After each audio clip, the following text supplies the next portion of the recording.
સુરત શહેરની પાંડેસરા પોલીસે દિવાળી પહેલા જ ડુપ્લિકેટ નોટ બનાવવાનું રેકેટ ઝડપ્યું. નકલી ચલણી નોટો સાથે 3 આરોપીઓની ધરપકડ કરી.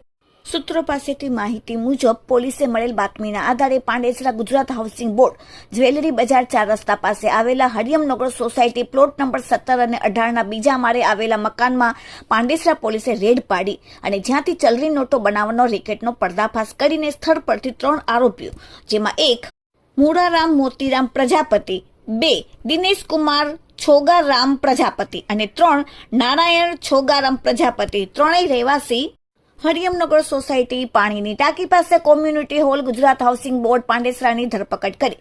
સ્થળ પરથી ₹500ના દળની 3 નોટો, ₹200ના દળની 3 નોટો અને ₹100ના દળની 6 બનાવટી ચલણી નોટો, પ્રિન્ટર, કાગળ, સ્કેલ, કટર અને 3 મોબાઈલ સહિત મુદ્દામાલ કબજે કરવામાં આવ્યો છે.